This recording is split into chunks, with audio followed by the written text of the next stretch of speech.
देशत्यागाची तयारी. दुसऱ्या दिवशी युद्धासाठी सैन्याची उभारणी करण्यासंबंधीच्या आपल्या योजनेचा संघाने विचार करावा म्हणून सेनापतीने शाक्य संघाची दुसरी सभा बोलावली. संघाची सभा भरल्यावर कोलियांशी युद्ध करण्याची 20 ते 25 वर्षे वयाच्या प्रत्येक शाक्य पुरुषाने सैन्यात दाखल व्हावे अशी घोषणा करण्यास संघाने मला परवानगी द्यावी असा सेनापतीने ठराव मांडला.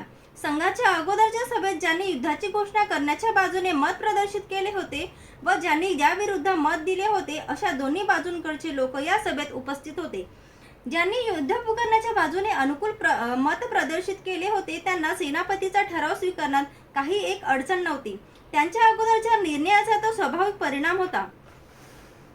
परंतु ज्या अल्पसंख्याकांनी त्या निर्णयाविरुद्ध मत व्यक्त केले होते त्याच्या पुढे प्रश्न निर्माण झाला होता. त्यापुढे प्रश्न होता बहुसंख्याकांपुढे नमावे की नमू नये.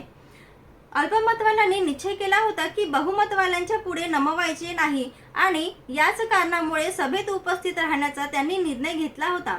दुर्दैवाने त्यांच्यापैकी कोणालाही असे उघडपणे सांगायचे मनोधैर्य नव्हते. कदाचित त्यांना बहुमतवाल्यांना विरोध करण्यापासून होणाऱ्या परिणामाची जाणीव असावी. जेव्हा सिद्धार्थाने पाहिले की आपणास पाठिंबा देणारे मौन धारण करून बसले आहेत तेव्हा तो उभा राहिला आणि संघाला उद्देशून म्हणाला, मित्रहो, तुम्हाला जे वाटेल ते तुम्ही करा. तुमच्या बाजूला बहुमत आहे, परंतु मला खेदाने म्हणावे लागत आहे की सैन्य भरतीच्या तुमच्या निर्णयाला मी विरोध करीन. मी तुमच्या सैन्यात दाखल होणार नाही आणि मी युद्धात भाग घेणार नाही. सिद्धार्थ गौतमाला उत्तर देताना सेनापतीने म्हटले, संघाचे सदस्य होताना तू घेतलेल्या शपथेची आठवण कर. तू त्यापैकी एका जरी शपथेचा भंग केल्यास तरी तुला लोकनिंदेला तोंड द्यावे लागेल.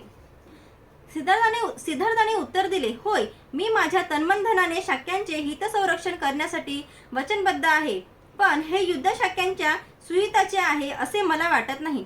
शाक्यांच्या सुहितापुढे मला लोकनिंदेची काय पर्वा.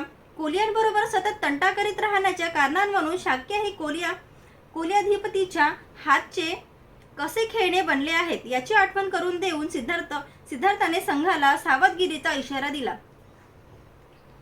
तो म्हणाला, हे समजणे कठीण नाही की कौशल राजाला हे युद्ध शाक्यांच्या अधिकाधिक हरण करण्यासाठी आणखी एक सबळ कारण निर्माण करून देईल.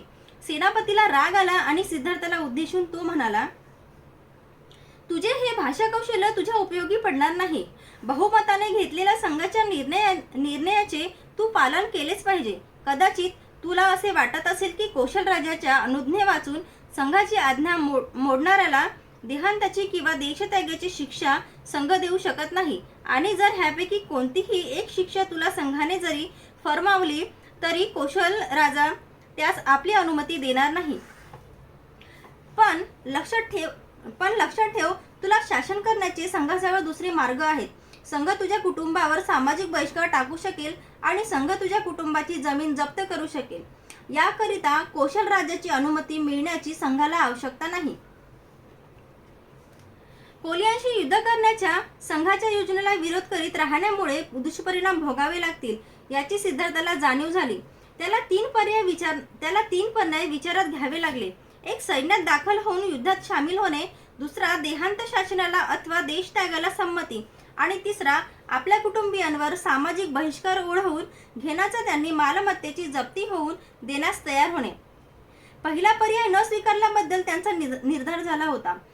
तिसऱ्या पर्यायाविषयी विचारताच त्याला असह्य झाला. या स्थितीत त्याला दुसरा पर्यायच अधिक योग्य वाटला. त्यानुसार सिद्धार्थ संघाला उद्देशून म्हणाला, कृपा करून माझ्या कुटुंबियांना शासन करू नका. सामाजिक बहिष्काराच्या आपत्तीत लोटून त्यांना दुःख देऊ नका. त्यांच्या उपजीविकेचे एकमेव साधन असलेली त्यांची शेती हिरावून घेऊन त्यांचे उपासमार करू नका. ते निरपराध आहेत.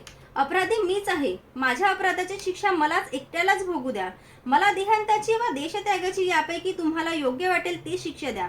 ती मी खुशीने स्वीकारेन. याविषयी कौशलाधिपतीकडे मी मुळीच याचना करणार नाही याचे मी आपणास अभिवचन देतो.